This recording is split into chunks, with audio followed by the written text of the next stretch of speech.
Hello everyone, I'm Hunter, and this is Unexpected History. If you're new here, welcome. If you're returning, welcome back. This video is the first in a series about unsolved disappearances. Some will involve regular, everyday people, like the story detailed today, while other stories will elaborate upon somewhat more famous or infamous disappearances, like the Sodder children and Lloyd Lionel Gaines, a mostly forgotten civil rights icon. Today, we focus on the Springfield Three, a trio of women who mysteriously disappeared from Springfield, Missouri just over 30 years ago this week. The 6th of June 1992 was a momentous day for 19-year-old Suzanne "Susie" Streeter and her friend, 18-year-old Stacy McCall. The two young women had just graduated from Springfield's Kickapoo High School earlier that day. To celebrate, the two made appearances at a few graduation parties that night, perhaps saying their goodbyes to friends as everyone looked forward to the next chapter in their respective lives. The two girls were even seen in the nearby town of Battlefield earlier that night. Susie and Stacy had originally planned to spend the night at another friend's house, Janelle Kirby, after the night of revelry, but as it turned out, Janelle's place was already too crowded for their liking. Instead, they decided to head back to Susie's house around 2 a.m. The next morning, the girls were supposed to head back to Janelle's house, as the three girls, along with Janelle's boyfriend, had planned a day of fun at a water park.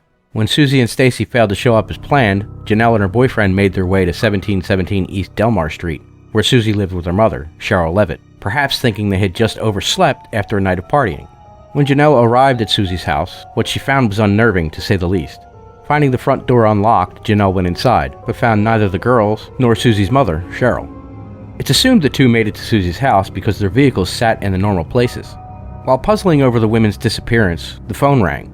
Hoping it might be Cheryl or one of the girls, Janelle answered it. It was not, however, anyone she knew. Instead, it was a very troubling call. An unidentified male voice made some comments of a, let's say, unsavory nature. Janelle quickly hung up the phone, but it rang again almost immediately. Again, the voice on the other end made inappropriate comments. And again, Janelle hung up.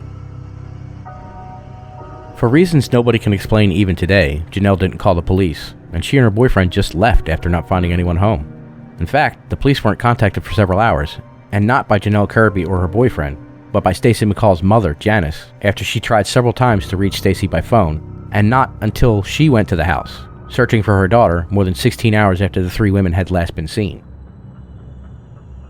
Upon entering the house, Janice noticed the purses of all three women on the floor of the living room, Stacy's clothes folded neatly nearby, as well as Susie and Cheryl's cigarettes.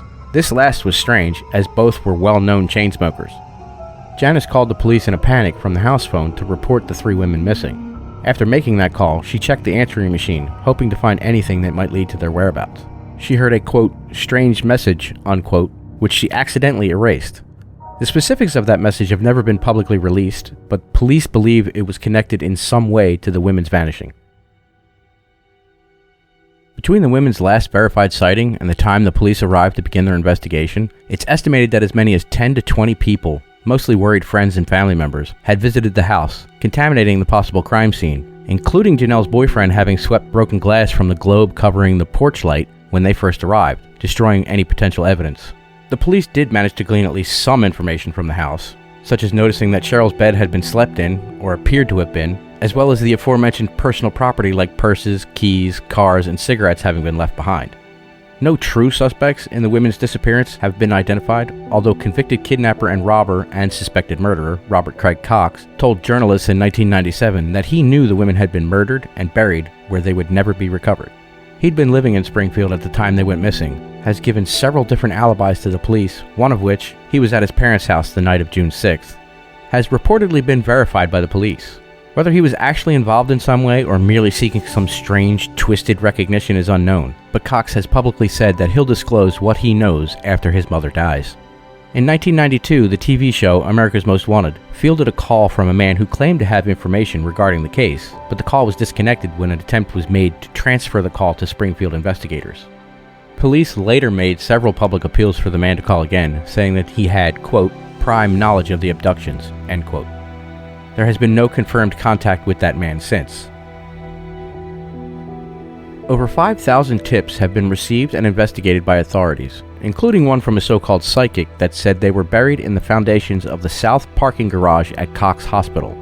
In 2007, ground-penetrating radar was used to scan the area, and while 3 anomalies were found that were consistent with a burial, police say that digging up, then rebuilding the area would be too cost-prohibitive. Not to mention that construction on the structure itself didn't begin until September of 1993, well over a year after the Springfield 3 were last seen. No traces of Cheryl Levitt, her daughter Susie Streeter, and Susie's friend Stacy McCall have ever been found, be they alive or dead.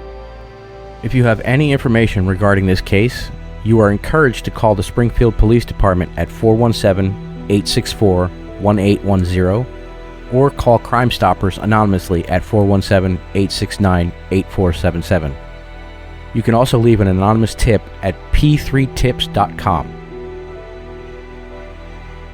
Personally, although I will always hope against hope that there may be some very small chance they might be alive somewhere, some slim possibility they may be found one day, in my heart of hearts, it is my honest belief that they were killed that night, or shortly thereafter. My only overriding question about this whole situation is how 3 women might have been taken, whether by a single perpetrator or multiple, and presumably against their will. How was it that almost zero trace evidence was found? At least no evidence that's been publicly revealed.